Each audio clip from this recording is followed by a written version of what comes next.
De retour sur ce plateau pour la rubrique causerie avec nos confrères. Justement, on va donc parler éducation. Ce lundi, on reviendra sur l'évaluation diagnostique organisée au profit des ACE 2008. Les enseignants, c'était ce samedi.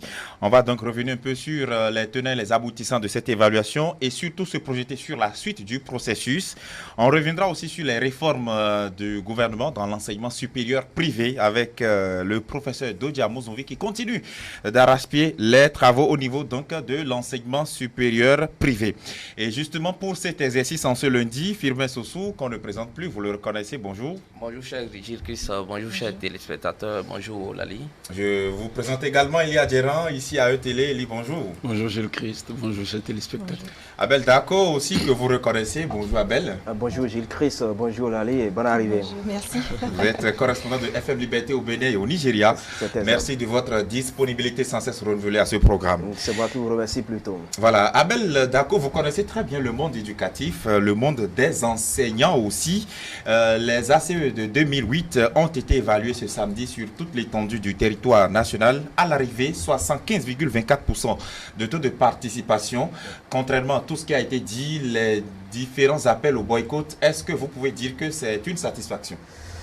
Et Gilles Christ, permettez-moi de revenir sur un certain nombre de choses en rappelant ici la catégorie de personnel dont nous parlons, de personnel d'État dont nous parlons. Il s'agit donc des enseignants. Et qui par définition, enseignant, donc c'est celui qui est appelé à transmettre la connaissance et qui lui-même en amont a donc une certaine connaissance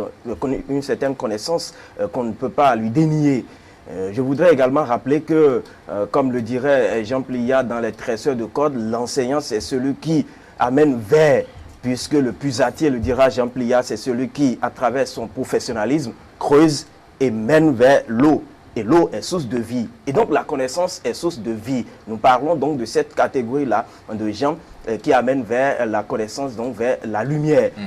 Et par conséquent, il faut les saluer et saluer le travail qu'ils font. Parce que n'est pas enseignant qui veut, je l'ai dit ici en citant l'un des inspecteurs de l'enseignement secondaire d'Aïnvo, on ne vient pas dans l'enseignement en attendant. Et donc, cette catégorie dont vous parliez il y a quelques instants, il s'agit donc de 18 000 enseignants et plus dans cette catégorie donc des reversés de 2008.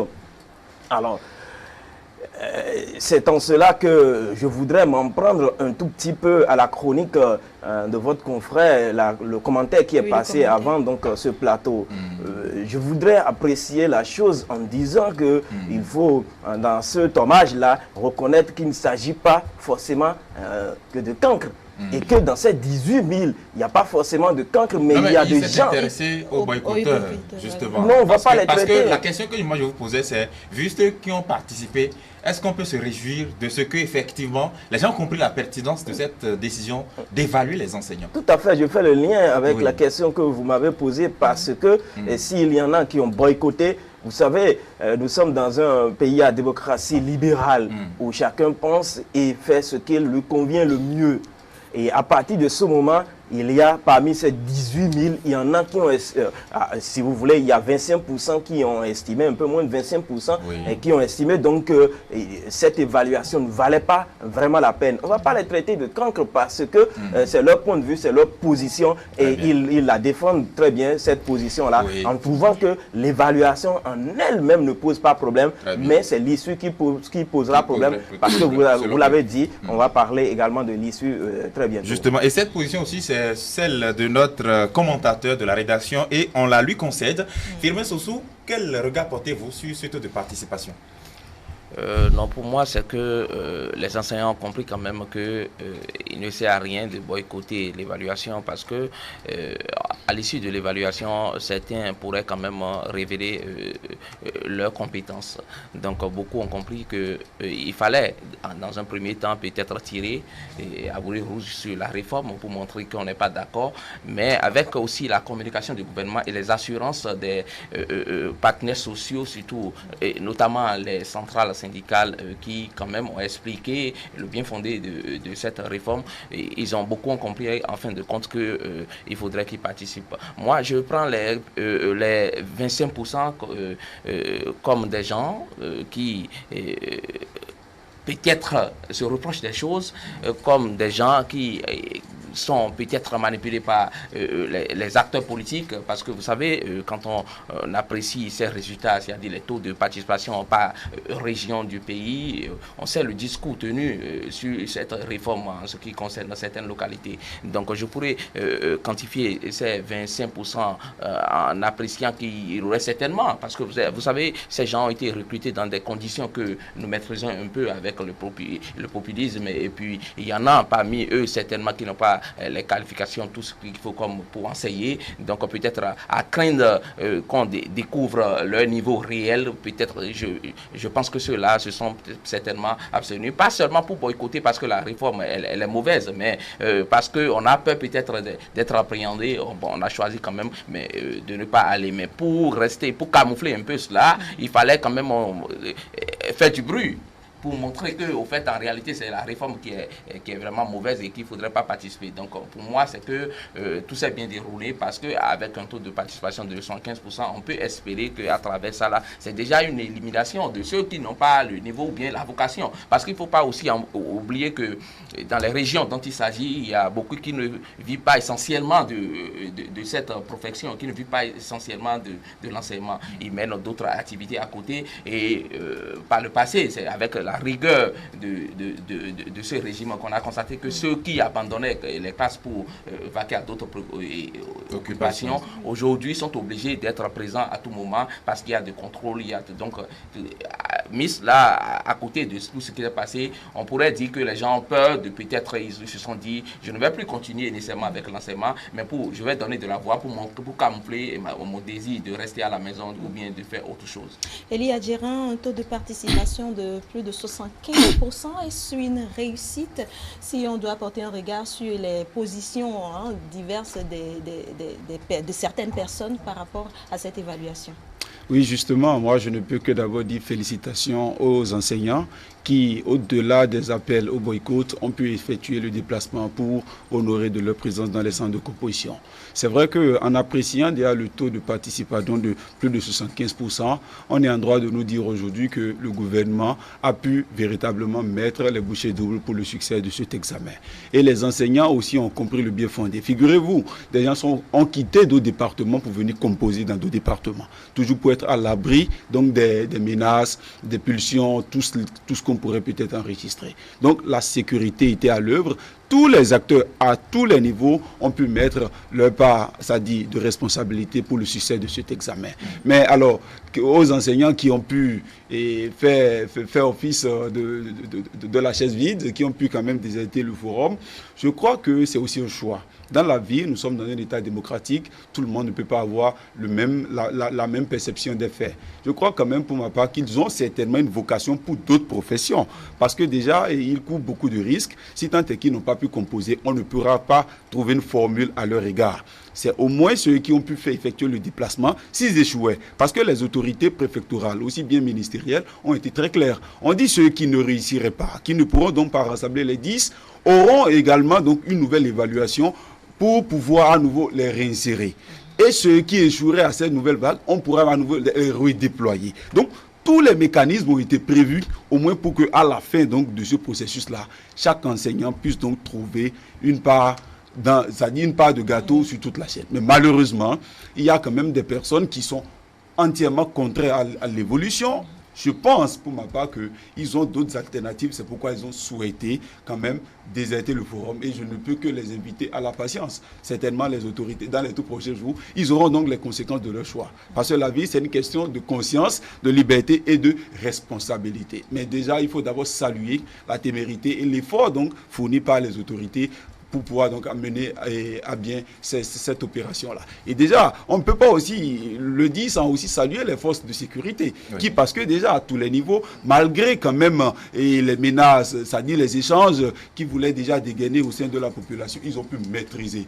Déjà, moi, j'étais ici sur le terrain, au lycée Koulibaly, on a vu même le DGPR lui-même qui a effectué le déplacement pour sensibiliser. Il y avait un dialogue, il y avait des échanges directs entre les enseignants et les forces de sécurité. Il n'y avait pas une pression solution pour pouvoir donc, faire casser en fait, le problème. Donc pour ma part, je me dis aujourd'hui qu'il y a eu un grand succès au finish avec un taux de participation de 75%. Félicitations, bravo. Et on espère bien évidemment que dans les tout prochains jours, que ceux qui méritent réussissent bien évidemment. Abel Dako, une organisation réussie avec la logistique, la sécurité au point?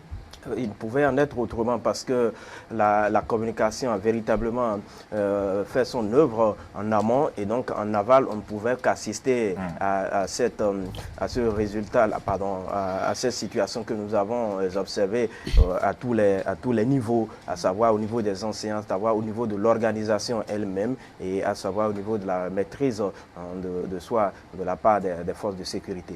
Très bien. Et aussi avec ceux qui ont peut-être quitté d'autres localités pour aller composer ailleurs pour diverses raisons, on peut le faire. Alors qu'on sait que dans un centre, par exemple, il y a un nombre limité d'épreuves, de copies, de salles de composition. Mais les autorités ont pu s'adapter à ces différentes situations sur le terrain. Oui, c'est pas surprenant parce que le communiqué le stipulait si bien. Nous sommes pour les enseignants et c'est la période des vacances et donc il y en a qui sont en déplacement. La DOM n'a pas forcément tenu de ces circonstances-là parce que la DOM ne pouvait pas savoir tout de go quels sont les enseignants qui sont en déplacement dans telle région ou telle autre. Par conséquent, donc, les numéros matricules, les numéros de table et autres ont été établis compte tenu du nombre d'enseignants en poste dans telle localité ou telle autre, ou dans telle commune si vous préférez. Et donc, par conséquent, le communiqué a stipulé donc que ceux qui sont en déplacement, c'est-à-dire qui sont en vacances, pouvaient aller composer dans la région, dans leur commune de vacances en présentant donc leur pièce d'identité. Mais c'est ici qu'il faut saluer surtout, à mon point de vue, la clairvoyance et la vision du ministère en charge de l'enseignement secondaire et également de la DOB qui a pris déjà de l'avance sur les faits en disant donc que pour les enseignants qui se sentiraient menacés, donc ceux-là qui ne sont pas en déplacement et qui se sentiraient menacés et qui pouvaient se déplacer. Quand il dit menacé, c'est pas forcément dans le sens aussi négatif de ce verbe-là, mais c'est que lorsqu'ils vont se trouver être empêchés par leurs collègues, par leur syndicat, ils pouvaient se déplacer donc et aller composer dans une autre localité de leur choix. C'est ce qui a été fait. Et sur le terrain, vous l'avez remarqué, pour des centres qui ont connu et qui ont initialement prévu 12 salles, sont passées peut-être à 16, 20 salles pour bien d'autres centres et ça a été géré comme cela se doit et il faut dire que ça n'aura pas véritablement pas de répercussions parce que tout est calibré et pour que la DOB puisse faire le travail, tout le travail qui va suivre après. Firmin Soso, à part la communication, le gouvernement a mis des moyens pour qu'il y ait une réussite de cette évaluation. Oui, aucun effort ne sera de trop en ce qui concerne la participation du gouvernement. Vous savez, nous parlons ici du Bénin, autrefois quartier latin de l'Afrique. Il faudrait tout faire quand même pour retrouver encore ces marques de noblesse-là. Vous savez, le gouvernement est en train de travailler à ce que nous ayons plus de visibilité en ce qui concerne le fonctionnement réel des trois ordres de l'enseignement et on ne peut que saluer cela. À côté, il faudrait que les enseignants qui ont l'habitude de faire rigoureusement leur travail et qui par le passé ont montré qu'ils sont meilleurs et que c'est eux qui donnent le savoir et puissent quand même comprendre que ce que le gouvernement est en train de faire, c'est pour quand même savoir ceux-là qui ont les compétences réelles, qui peuvent enseigner. Ceux qui n'ont pas les compétences réelles, il y a d'autres mécanismes qui sont prévus pour leur permettre d'exprimer leur talent dans d'autres domaines. Donc je crois que le gouvernement est en train de faire un travail qui mérite d'être encouragé. Maintenant,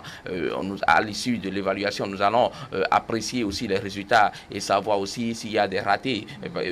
Pour le moment, au début de l'évaluation, moi je pensais, parce que je dénonçais que la façon dont les centres ont été choisis ne permettra pas à d'autres, ceux qui sont loin par exemple d'une certaine localité, de venir et de composer avec sérénité. Mais à analyser de près, j'ai compris finalement que c'est pour des mesures sécuritaires, parce que vous savez, il y a certaines régions où c'était prévu qu'on sème la terreur, qu'on empêche les gens de composer. Donc il fallait trouver un cadre ou bien une localité où les centres sont un peu concentrés, histoire de permettre aux forces de l'ordre dessus et de jouer pleinement leur partition. Donc je crois que ce qui a été fait, parce que à la fin de l'évaluation, on a compris quand même que les agents de sécurité ont été à la hauteur. Ils ont pu jouer leur rôle et tout s'est bien déroulé. Donc je pense que la stratégie aussi trouvée en ce qui concerne le rapprochement des centres de composition pour permettre de circonscrire le désordre et de surveiller tout de près a été vraiment magnifique et on ne peut que saluer cela. Et aujourd'hui, quand même, ceux-là qui aspirent à la fonction enseignante, ils ont de quoi quand même être fiers. Parce que vous savez, quand vous faites partie de ceux-là, c'est un corps d'élite. Quand vous faites partie de ce corps d'élite, vous êtes fiers, même si vous ne gagnez pas beaucoup en ce qui concerne les rémunérations et autres. Tout au moins, vous êtes fiers de dire, ah, nous faisons. Je fais partie de ceux-là qui contribuent à l'édification de notre nation. Parce que ce sont eux qui font les cadres. Qui font les cadres. Qui fabriquent les élites. Oui, c'est un métier. Elia Djeran, vous étiez sur le terrain. Vous avez fait le constat de la disponibilité des moyens logistiques, matériels, sécuritaires, etc. Effectivement, il faut l'avouer, les autorités à divers niveaux ont pu faire ce qu'ils pouvaient pour le succès. Et déjà, moi, je voudrais aussi notifier un paramètre. C'est que, figurez-vous, même les épreuves qui ont été déjà même soumises aux enseignants est déjà à leur portée. On leur dit, par exemple, pour ceux de l'enseignement maternel et primaire, on leur donne un exercice ou peut-être une épreuve de la pédagogie appliquée. Ça voudrait dire que c'est un cas pratique. C'est un exercice qui les met en situation d'évaluation. L'expérience qu'eux-mêmes, ils ont pu capitaliser, ce qu'ils transmettent aux enfants, c'est ça, on leur ramène. Il suffit donc de respecter le principe. Je ne suis pas enseignant, je ne me substitue pas aux enseignants, mais je crois que dans son appréciation, on pourrait déjà se dire que ce qui est fait, c'est déjà à leur portée. Et normalement, ils n'ont pas le droit de s'opposer à cela. Il y a plusieurs moyens. Et aussi, il faut saluer l'effort des centrales syndicales qui eux-mêmes ont rassuré déjà les enseignants, leurs amis, leurs frères pour dire, nous sommes au cœur de l'évaluation. Nous suivons de près. Rassurez-vous, allez composer du début jusqu'à la fin. Nous sommes là pour vous protéger, pour que tout se passe dans la clairvoyance, dans la sérénité. Je ne sais pas par quel moyen il faut encore sensibiliser les gens. Il faut les inviter à y croire. Il faut donc des pessimistes aussi donc vers eux pour ne pas aller atteindre, c'est-à-dire pour ne pas aller accomplir son devoir et espérer et demander toujours de l'État une amélioration. Donc je crois pour ma part qu'au quotidien, les enseignants doivent être des modèles. Ce qu'ils ont posé ce samedi dernier n'a pas été juste un exemple pour pouvoir être un modèle devant les enfants à la rentrée prochaine. Figurez-vous, on dit un enseignant qui est là, un apprenant qui est là, qui voit à travers son enseignant l'homme, l'élite dont on parle, qui lui transmet toujours les valeurs morales, l'éthique, et lui maintenant à son tour on décide de l'évaluer et se refuse donc de se faire évaluer. Ça ne se conçoit pas, ça ne s'entend pas. Et je crois pour ma part que c'est moins de 25%, je crois, serviront donc de cobaye pour la génération à venir. Ils comprendront que... On va revenir à eux tout à l'heure. Justement. Abel Dako, nous allons parler du contenu des épreuves. Nous avions suivi un des enseignants qui ont dit être satisfaits des épreuves. Il y avait plus de peur que de mal. Forcément, il y avait plus de peur que de mal parce que pour ces enseignants, parce que dans cette catégorie-là, il y a que ils sont tous censés avoir suivi des cours de pédagogie, donc avoir fait l'école normale. Et même si au début ils ne l'ont pas fait, au bout de la carrière, pour le nombre d'années qu'ils ont déjà, plus d'une décennie. Et donc ils sont tous passés par l'école normale supérieure. Et c'est la raison pour laquelle pour toutes les épreuves, vous aurez constaté que ce sont des épreuves liées donc à la pédagogie appliquée. 2, le contenu ou les contenus de ces épreuves, parce que nous parlons de 3 niveaux ici. Il s'agit de la maternelle, du primaire et du secondaire. Donc quand vous considérez ces 3 niveaux et toutes les épreuves, vous convenez aisément que même si vous n'êtes pas enseignant et vous faisiez si bien la démonstration, vous convenez donc que c'est des épreuves qui sont à la portée de ces enseignants-là, parce que c'est le contenu de ce qu'ils ont enseigné pendant une décennie. Et donc, il n'y a pas d'ambiguïté à ce niveau-là. L'enseignant qui véritablement maîtrise son art pourrait s'en sortir aussi avec la moyenne de 10. Parce que l'objectif, en tout cas selon le gouvernement Firmin, c'était de s'assurer qu'ils ont le minimum nécessaire pour transmettre le savoir, pour remédier aux insuffisances, aux carences que l'on enregistre chez les apprenants. Mais lorsque le gouvernement a expliqué clairement les 3 possibilités à l'issue de cette évaluation, c'est-à-dire les meilleurs seront promus, les gens qui seront en dessous de la moyenne seront maintenus dans le système tel quel en subissant des séances de formation et voilà, continuent et se feront évaluer l'année prochaine avant maintenant de bénéficier d'une reconversion s'ils n'avaient pas la moyenne. Et s'ils avaient la moyenne, ils seront donc maintenus dans le système tel quel. Si, par exemple, ceux qui ont décidé de ne pas y aller disent que c'est un autre objectif, celui de licencier qui est derrière cela, finalement, lorsqu'on manque, qu'est-ce qu'on va gagner à la fin? Non, mais il ne faut pas créer soi-même la suspicion. Vous savez, lorsque vous êtes face à un employeur qui quand même essaie de maintenir le dialogue, qui explique ce qu'il veut faire, il ne vous revient pas en tant qu'employé de lui dicter la loi, de dire ce qu'il doit faire. Il faut quand même le prendre au mot. Et le gouvernement aurait pu ne pas dire exactement le sort réservé aux gens qui n'auraient pas la moyenne. Donc aujourd'hui, tout le monde est informé de ce que veut faire le gouvernement. Donc il fallait quand même jouer sa partition, quitte à voir après ce qui serait vraiment l'issue. Aujourd'hui, ils sont les perdants. Mais à travers le rôle qu'a joué les forces de sécurité, je pense qu'il y a certains qui ont créé un peu de désordre un peu partout. Il faudrait qu'on arrive à l'identifier. Et ceux-là, pour savoir réellement s'ils sont des enseignants ou bien si c'est des artisans ou des personnes juste recrutées pour faire le désordre. Oui. Donc, je pense qu'à ce niveau aussi, il faut clarifier les choses. Et en dehors de ça, ceux-là qui ne sont pas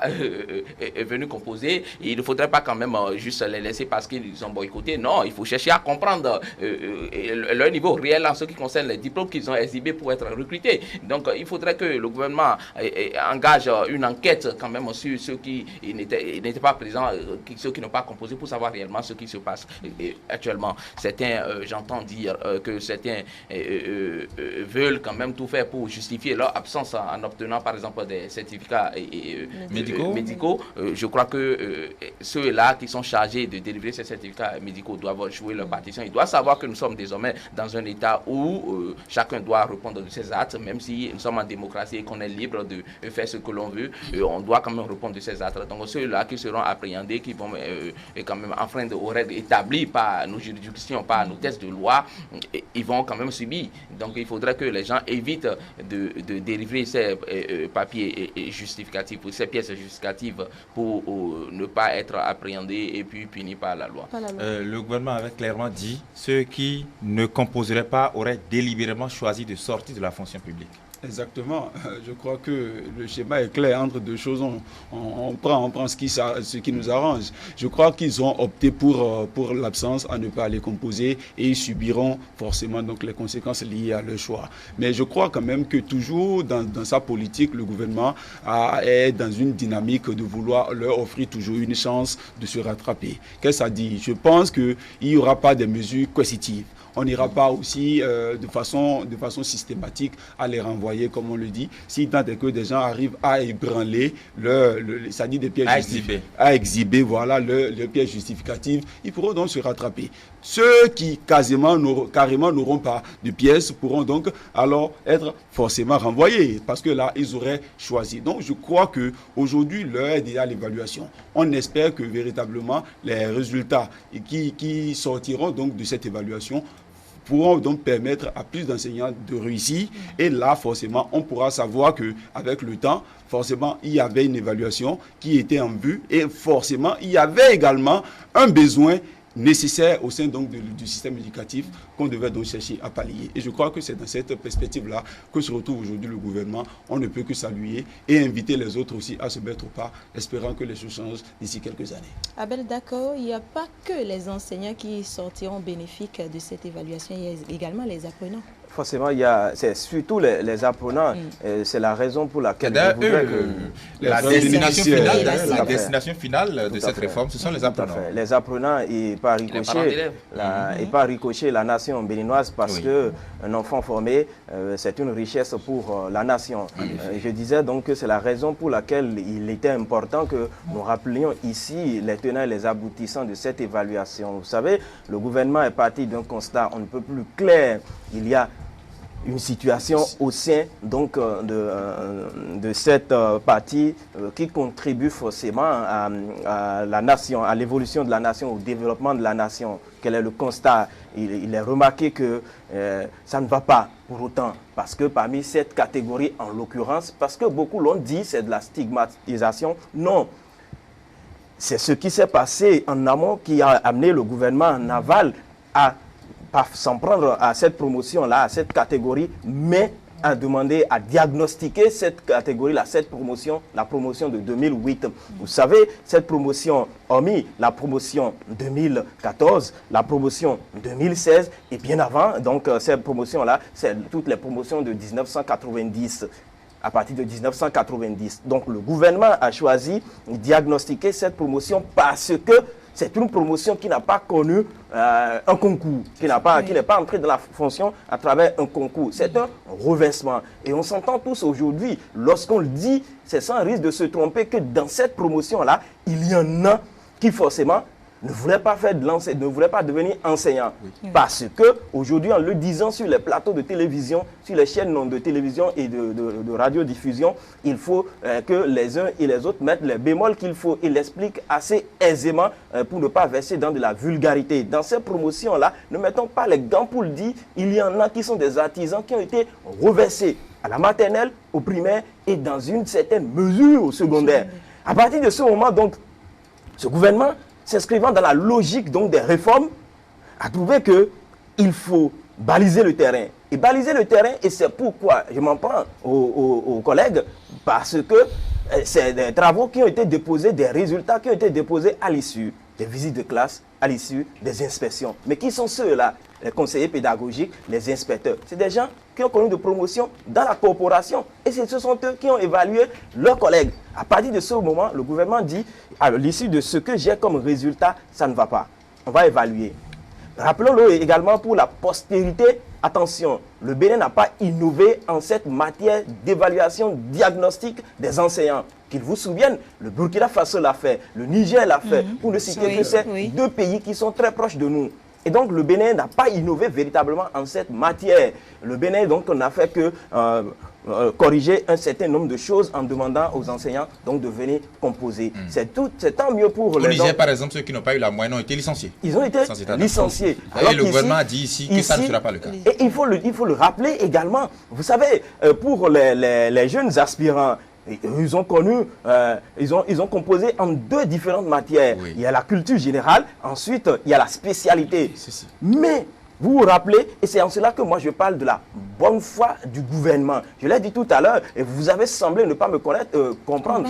Je m'entends très bien parce que vous et moi, nous savons que, tout comme bien d'autres gens journalistiques, le commentaire n'engage que celui qui en parle. Et donc, moi, je disais tantôt que en cette matière, donc, lorsque le gouvernement prend une décision pareille et que les gens en face n'ont pas cette volonté-là de comprendre la décision du gouvernement, c'est à mon sens, excusez-moi, un acte qui relève de... Le mot sera un peu trop fort, de l'incivisme. Parce que voilà des gens avec qui vous discutez qui vont autour de la table de négociation et disent: permettez-nous, nous n'allons pas composer, nous ne voudrons pas être soumis à deux matières. Le gouvernement a dit: d'accord, nous faisons la concession. Vous n'allez pas passer l'épreuve de culture générale. Qu'est-ce que vous voulez d'autre? Ensuite, ils ont dit: écoutez, là-bas, donnez-nous 10 de moyenne. Le gouvernement a concédé les 10. Je vous en prie, lorsque vous êtes un père de famille et que vous faites 6 ans de concession et que l'enfant n'arrive pas à suivre, je pense que vous allez taper du poing sur la table. Vous allez au-delà de taper du poing sur la table, taper sur les doigts.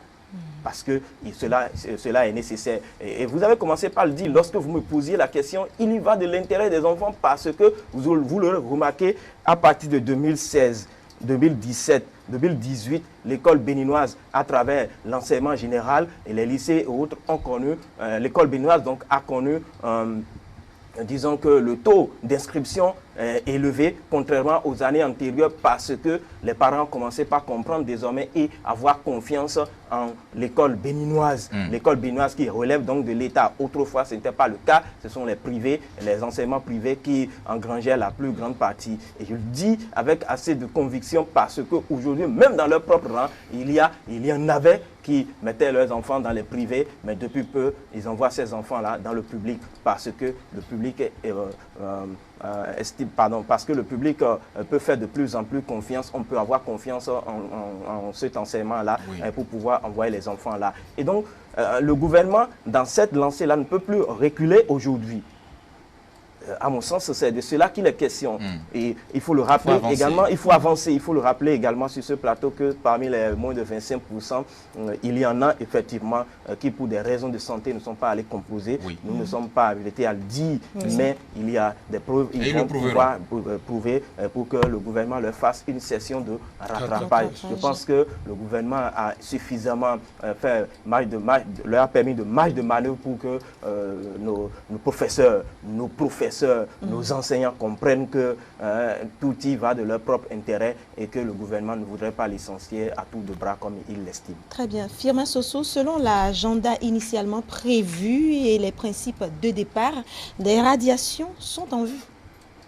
Oui, mais vous savez... les principes ont été clairs au début. Lorsque vous avez une entreprise, vous ne pouvez que rechercher la performance et vous ne pouvez plus rechercher l'évolution de votre entreprise. Lorsqu'il y a parmi ces employés des gens qui ne peuvent pas quand même faire le job, qui ne peuvent pas faire pourquoi ils ont été quand même sollicités, il est de bon temps que vous preniez la décision de les remercier. Cela ne veut pas dire que vous avez mis fin à leur vie. Non, ils pourront se débrouiller dans un autre secteur où ils savent quand même se défendre. Quelqu'un qui est enseignant et qui peut-être n'a pas les compétences pour enseigner, certainement qu'il a peut-être les compétences pour mener les luttes syndicales. Donc il pourra se retrouver peut-être dans... Il faut appartenir à un corps pour pouvoir... oui, mais aujourd'hui on peut être dans n'importe quel corps et se constituer en syndicat. Peut-être qu'il serait secrétaire général, comme on le voit un peu partout, les secrétaires généraux. Mais pas syndicat de l'enseignement. Il va quitter le secteur de l'enseignement, se retrouver là où il serait plus à l'aise. Eux-mêmes, ils vont commencer leur propre reconversion d'abord. Parce qu'il a déjà acquis tout ce qu'il faut pour mener une lutte syndicale. Là-bas, il ne serait plus encore employé comme cela. Il serait patron de ceux-là qui sont quand même... Vous savez, on parle d'un enseignant qui a été quand même pendant longtemps dans des situations d'apprentissage où il a exprimé. Celui-là, quand il va se retrouver peut-être d'un autre côté, il serait certainement plus lucide que les autres. Donc, il va mener peut-être cette lutte syndicale dont il démontre fièrement la fibre. Très bien. Et Elia Djeran, le gouvernement avait déjà été clair, on s'était entendu, si vous ne composez pas, vous risquez de sortir, mais ils ne sont pas allés composer. C'est sûr que, comme Abel le disait, des gens n'ont pas pu participer pour des raisons de santé. Les preuves, certainement, ils vont les montrer. Mais j'ai l'impression qu'à l'heure actuelle, ceux qui n'ont ni été accidentés, ni malades, ainsi de suite, sont peut-être dans un certain regret. Est-ce qu'on va nous permettre de composer après? Est-ce que ceux-là, maintenant, ne risquent pas gros? Effectivement, c'est parce qu'on n'a pas la chance de les rencontrer. Sinon, aller voir dans leur ménage, ils sont là, ils ne dorment plus. Hein, peut-être ne s'attendaient-ils pas aussi à un taux de participation pareil? Justement, c'est ça, on dit la masse ne fait pas le peuple. Parce que lorsqu'on vous marche ensemble, chacun cherche à tirer son épingle du jeu. Et c'est là les résultats. On a compris qu'au-delà des intimidations, au-delà des appels au boycott, on se disait même que les grands hommes qu'on pensait même ne pas se présenter, ont fui et ils sont partis composer dans d'autres départements. C'est ça. Donc, c'est une question... qui ont appelé au boycott, mais qui sont allés composer eux-mêmes et qui ont abandonné finalement ceux qu'ils ont induits et c'est justement les raisons même qui motivaient l'opposition des gens à ne pas permettre afin que les caméras les prennent pour les dévisager. Pour pouvoir quand vous étiez sur le terrain? Bien sûr, parce qu'ils ont voulu composer dans l'anonymat. Pas dans l'anonymat, dans la discrétion. Non, mais dans la discrétion, est-ce que vous voyez? Depuis qu'on les voit là, jusqu'à lui. Ils n'ont pas voulu se dévisager. Donc, au fait, c'était ça le problème. Donc, je crois quand même pour ma part que c'est moins de 25%. Il y en a dedans qui véritablement étaient malades. Ils auront la chance donc de pouvoir présenter ces pièces justificatives et essayer donc de bénéficier donc de la session de rattrapage. Le gouvernement est tout dans sa bonne foi d'offrir toutes les chances chance égale à tous les candidats. Maintenant, les récidivistes pourront donc subir et certainement seront radiés. Et seront donc appelés à exercer d'autres fonctions parce que le tout n'est pas que l'enseignement au Bénin. On a vu des anciens enseignants qui sont aujourd'hui policiers et on a aussi vu donc des anciens enseignants qui sont aujourd'hui douaniers. Oui. Donc certainement, peut-être leur bonheur est ailleurs. On ne peut pas les en vouloir. On ne peut que les encourager donc à la patience et espérer. Et aussi ce que je dis, j'espère bien évidemment que les plus de 75% qui ont pu se présenter composés réussiront et on saura vraiment qui est enseignant désormais et les enfants, les vrais bénéficiaires pourront donc sortir satisfaits. Abel Dako, bientôt la rentrée et vivement que l'année se déroule très bien. Non, l'année va se dérouler très bien. Le calendrier est déjà connu, les 36 semaines sont réparties comme cela se doit parce que vous savez qu'une année scolaire dure 36 semaines. On connaît déjà ces 36 semaines. Des instructions, enfin, les différents directeurs d'études sont en train de travailler pour que les emplois du temps soient établis.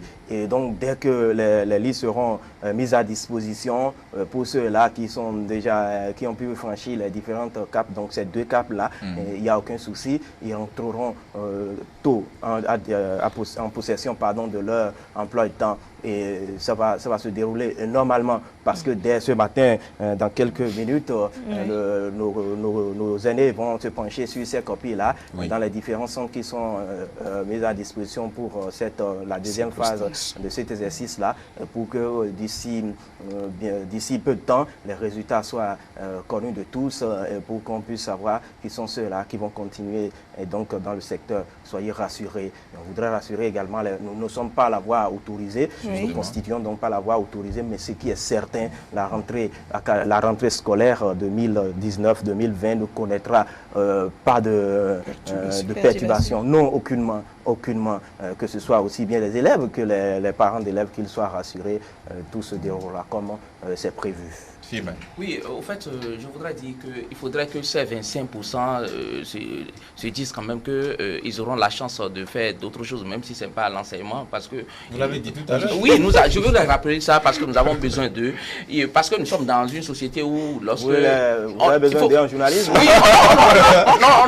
Nous sommes dans une situation, dans une société où les gens sont parfois stigmatisés et ils peuvent commettre d'autres cas, en tout cas d'autres actes on a besoin d'eux. Et ils subiront malheureusement les rigueurs de la loi. Non, sous d'autres cieux, c'est que les gens se suicident, les gens...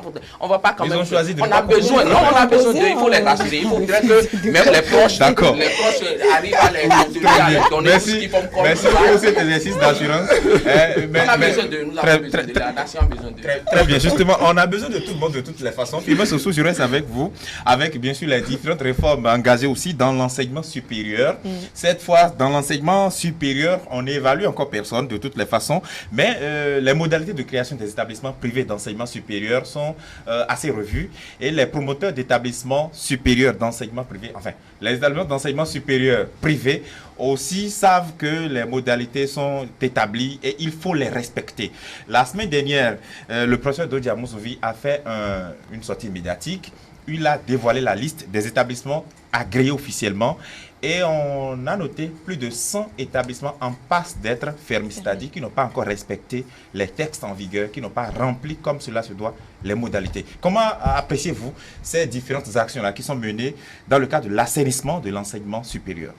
Je ne dirais pas pour le moment que c'est un acte salutaire parce que, bon, journaliste que je suis, je voudrais voir un peu clair. Mais déjà, je me réjouis du fait je me réjouis vraiment du fait qu'aujourd'hui, il n'y a pas de contestation en ce qui concerne les établissements qu'on a décidé de fermer.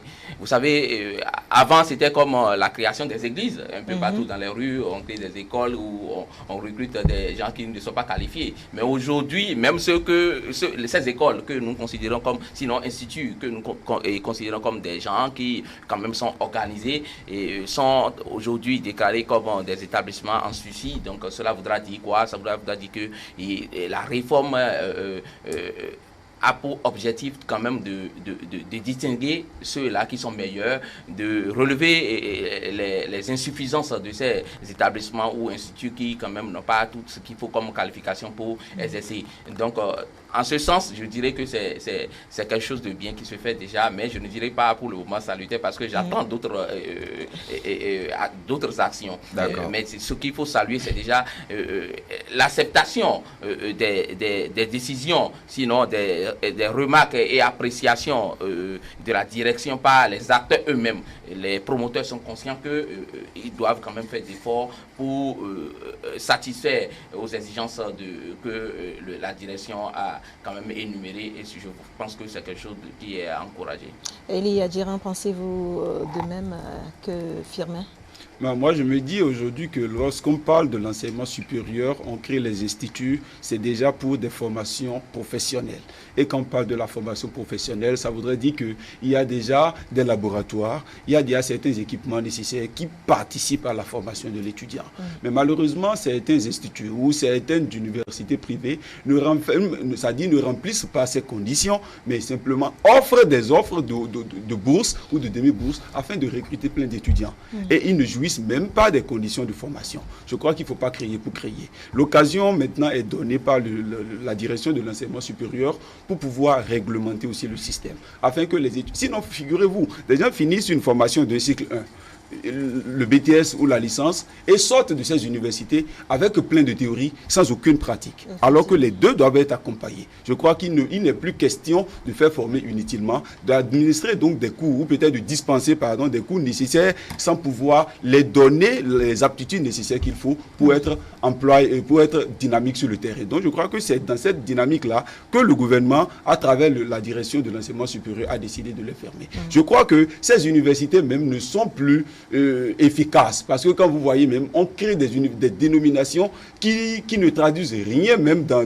la dénomination ne se traduit pas forcément dans les cours. Non, on en disconvient. Peu importe la dénomination, c'est la qualité de l'enseignement qui importe. Voyez, les deux vont de pair à des moments donnés. Les deux vont du pair. Oui. Parce que quand vous voyez les universités qualifiées, quand quelqu'un sort de cette université, il vous dit, voici mon diplôme, j'ai été formé dans telle université, c'est incontestable. La preuve, on a connu, on ne va pas faire de la publicité ici. Justement. Il y a plein d'universités, qu'on a vu, qui a formé des vrais étudiants. Oui. Je crois que ces universités qui sont fermées, on doit pouvoir avancer dans ce sens. Elles ne sont pas encore fermées. Oui, bien sûr. C'est sur la liste provisoire. Bien sûr, dans les années antérieures, il y avait des activités pareilles qui avaient été donc menées. On est d'accord. D'autres universités ont été scellées ou d'autres ont été réouvertes. Donc je crois que c'était déjà une mesure d'avancement qui est déjà mise en place. On ne peut que saluer donc cette action-là. Abel Dako, le professeur Dodi Amouzovic disait à l'occasion de sa sortie qu'il y a parfois certains promoteurs qui ont grossi les chiffres, par exemple, des enseignants, parce que dans les dossiers, il faut un certain nombre d'enseignants, par exemple, où les gens ont fait des doublons, peut-être, disait-il, pour grossir le chiffre. Comment expliquer, cette manière-là de fonctionner et aussi quel regard portez-vous sur la rigueur qui est de mise au niveau de la direction? Je voudrais commencer par la rigueur. Adjiran le disait tout à l'heure, il n'y a que les étudiants sortent de ces universités et n'arrivent pas à trouver de travail. Non, il y a que même les universités qui sont reconnues. Quand on sort de là, on ne trouve pas le travail, on ne trouve pas un emploi forcément. Même dans les universités publiques. Même dans les universités, quand on sort des universités publiques. La précision s'avère nécessaire. La deuxième chose, c'est qu'il ne faudrait pas qu'on passe le temps à dire les mêmes choses parce que à chaque fois, lorsque vous sortez le fétiche, finalement le fétiche ne fait plus peur à qui que ce soit. Et c'est la chute de vos propos qui m'intéresse à plus d'un titre. Vous l'avez dit, au cours des années antérieures, ce même exercice a été fait. Moi, je voudrais bien saluer, tout comme vous, l'initiative, donc, enfin, pas l'initiative, mais ce travail de salubrité intellectuelle au niveau donc, de la direction. Mais à chaque fois, pendant les vacances, cet exercice est répété. Qu'est-ce qui s'ensuit après? Parce que c'est comme ceux-là qu'on dégage des voix, un peu de temps après, ils reviennent s'installer. On en a parlé sur ce plateau. Mais au niveau des écoles privées, des universités privées, pardon, c'est les mêmes choses. On assiste, on assiste au même phénomène chaque année. Lorsque les universités ne respectent pas les conditions d'ouverture, et parmi ces conditions, donc, il y a la deuxième question que vous m'avez posée, le personnel enseignant, le doublon de personnel enseignant et autres. Il faut vous dire que c'est des acrobaties que ces promoteurs font. C'est purement et simplement des acrobaties qu'ils font parce que on ne voudrait pas recruter d'enseignants véritablement qualifiés pour donner la formation, parce qu'un enseignant qualifié au sein du supérieur, il y a un coût qu'il faut payer, et ça vous le savez, c'est des gens qui pour la plupart sont en mode prestation de service, et donc c'est selon leur et conformément au CAMES, il y a un certain nombre de quotas horaires affectés à une unité d'enseignement. C'est ça. Et donc, ils ne sont pas en mesure forcément donc, de payer ces honoraires-là et autres. Donc, on fait des acrobaties et des cours qui doivent se dérouler sur 2 semaines, à raison donc de 25 heures par semaine, par exemple, donc 50 heures au total. On fait ces cours-là en 1 semaine, voire 3 jours, et on valide l'unité d'enseignement, etc., etc. Je pense que c'est un travail salutaire, mais il faut, à la rigueur, à la longue, véritablement finir avec ce travail-là. S'il y a 2 universités, c'est une façon de parler. Hein. Oui, S'il y a 2 universités privées qui sont reconnues, qu'on travaille avec ces 2 universités, à ne pas ouvrir donc 2 universités en emporte-pièce dans des chambres à coucher. Moi, j'ai l'habitude de le dire parce que véritablement, pour la plupart, quand vous allez voir, c'est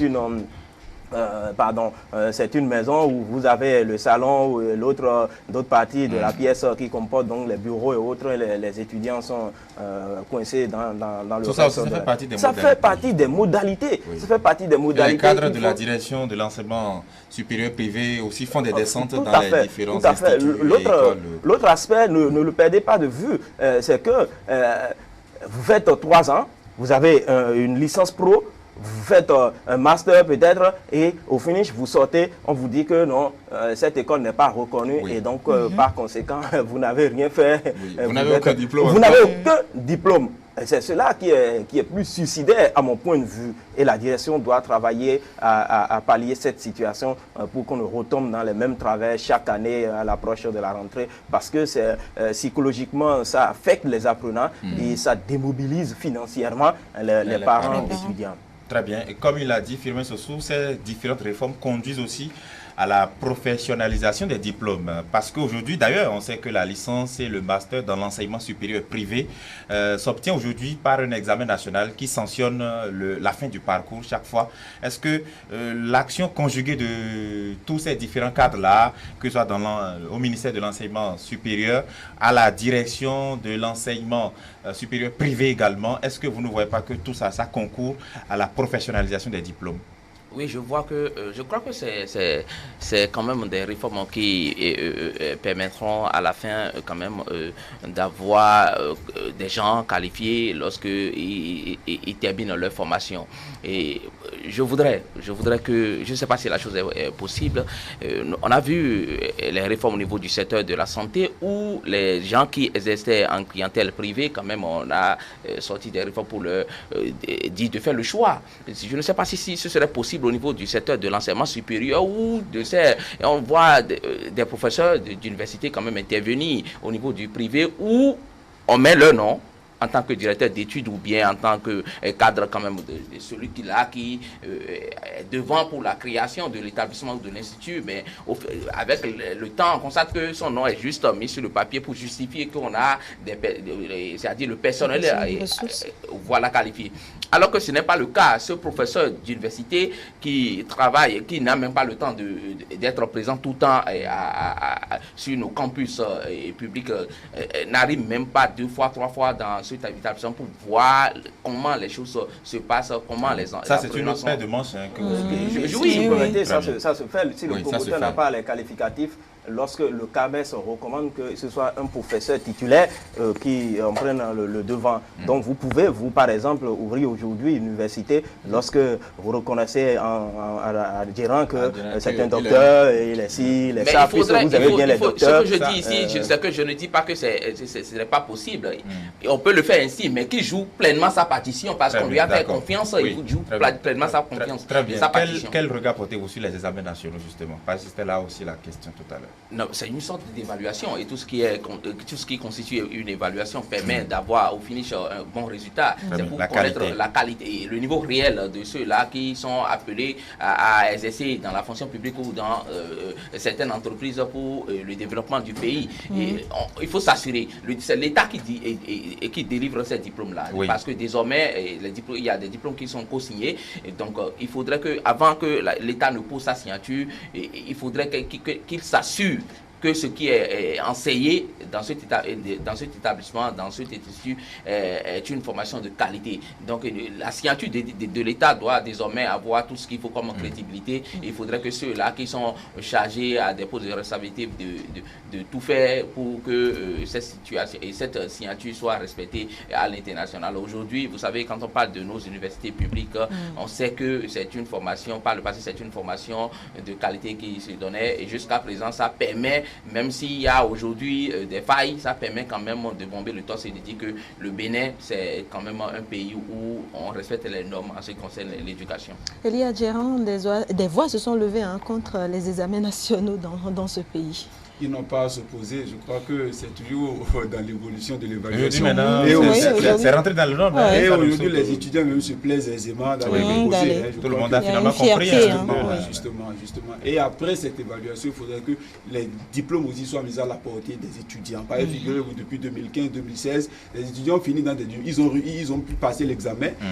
Ils attendent maintenant leur diplôme pour aller chercher l'emploi. Et ces universités-là les bloquent parfois. Il faudrait vraiment que cela soit aussi réorganisé. Vous ne portez pas la voix de ces étudiants là, qui n'ont pas de la scolarité de leur université. Oui, parce qu'il y a des questions de scolarité, de discipline, d'autres paramètres forcément que vous ne maîtrisez pas. Non, mais je crois quand même que c'est aussi un aspect que j'évoque. D'accord. Qui sont aussi forcément leur pouvoir. Bien évidemment. Très bien. D'accord. Oui, Abel Dako, la suite de tout ceci, c'est justement que nous ayons un système éducatif performant dans l'ensemble, de la maternelle jusqu'au supérieur. Tout à fait, c'est en cela que je salue les sujets que vous avez choisis vous avez retenu pour ce matin, parce que ça entre en ligne droite donc de ce que le système éducatif en général soit plus performant, parce que vous savez, le système éducatif est le point de mire d'une société, d'une nation. Si le système éducatif se porte mal, c'est que la société en prendra un coup forcément. Et que les réformes que ce gouvernement est en train d'entreprendre, chacun doit comprendre que désormais ces réformes entrent en ligne droite de ce que c'est pour le bonheur de chacun et de tous. On n'a pas à forcément à ne pas être d'accord ou pas, ce n'est pas là la question, mais c'est de s'aligner comme j'ai l'habitude de le dire, c'est d'aller au pas donc de ces réformes-là. C'est important, vous l'avez dit tout à l'heure, quelle réforme n'a pas connu de ronchonnement dans ce pays, mais finalement, quand vous interrogez les gens individuellement, on s'entend sur le fait que, ah oui, c'est des réformes qu'il fallait, c'est très important. Autrefois, les gens allaient passer le BTS en Côte d'Ivoire avec tous les risques y afférents. C'est des candidats béninois qui se rendent dans ce pays, qui sont dévalisés, etc. C'est des risques d'accident. Mais désormais, on peut passer ce BTS sur place avec le fait que le gouvernement porte un regard sur cet examen-là pour ne pas stigmatiser un examen ou autre. Donc c'est pareil pour le LMD en général au sein de ces universités privées. Et ça fait donc la confiance, ça fait la fierté, pardon, et du coup ça met en confiance les uns les autres, surtout les parents, parce qu'ils se disent, attention, à partir du moment où l'État autorise une université privée, une école privée, à présenter des candidats au sein d'une catégorie de diplômes. À partir de ce moment, donc, on peut comprendre que l'école est autorisée à donner cet enseignement-là. Parce que c'est cela aussi, hein. Il y a des établissements qui sont reconnus, qui ont de la renommée, mais vous convenez que parfois on cite leur nom, la direction cite leur nom parmi les établissements qui ne sont pas en règle, pas forcément par rapport à l'établissement lui-même, mais par rapport à une filière donnée. Oui. Parce que pour les filières aussi, il faut avoir des autorisations, il faut avoir des accréditations pour pouvoir former. Je pense que les uns et les autres, on doit pouvoir comprendre que ces réformes n'ont rien de particulier avec un Béninois. Et ce n'est pas parce que le président Patrice Talon ne voudrait pas du volet social. Le volet social, justement, passe par cela. Il faut avoir des hommes mûrs, des hommes qui réfléchissent avec leur tête, mais pas avec leurs pieds ou encore avec leur entrejambe. Merci. Non, je crois que ce qui se fait aujourd'hui doit être salué et il faudrait que les acteurs eux-mêmes comprennent que quand même on est désormais dans un monde où on doit se sentir à l'aise, fier d'appartenir à une corporation. Et les enseignants, c'est ceux-là qui nous ont formés, c'est ceux-là qui continuent de former beaucoup de cadres au niveau de notre pays. Ils doivent être fiers. Et lorsqu'on procède à des évaluations, c'est pour distinguer les meilleurs, c'est pour donner tout ce qu'il faut comme valeur à ceux-là qui méritent d'être enseignants. Et je crois que désormais, un enseignant, ceux-là qu'on voit sur des motos tacos, non, ce ne serait plus le cas parce qu'ils seront bien payés. Même dans le privé, ils seront bien payés parce que lorsque vous avez les compétences nécessaires, vous avez de la valeur et l'État reconnaît vos compétences. Lorsque vous avez peut-être des cours des heures de vacation et autres, et vous entrez dans les privés, vous serez considéré parce que celui-là qui a l'établissement privé saura que si jamais il ne vous paie pas comme cela se doit, vous pourrez quand même quitter. Voilà. Elie Adjeran, ces réformes-là concourent au développement du pays. Ce qui est sûr, un peu plus reculé, on avance et on avancera toujours. Oui. La dynamique qui est mise en place, c'est pour une éducation meilleure au Bénin. Et désormais, on aura donc des enfants qui auront la vraie matière en matière de connaissances avec des gens bien. Et c'est la volonté du gouvernement. On ne peut que les encourager. C'est vrai que les réformes sont difficiles d'être acceptées, mais qu'ils fassent un effort. Mais à la fin, on finira par se frotter les mains et dire, voilà, nous en sommes là. Merci, Elie Adjeran. Vous êtes journaliste. Vous êtes ici même à E-Télé. Merci d'avoir participé à la cause de ce lundi. Philbert Soso, journaliste indépendant. Merci aussi d'avoir été là. Abel Dako, journaliste correspondant de FM Liberté au Bénin et au Nigeria. Merci à tous d'avoir participé à la causerie de ce lundi.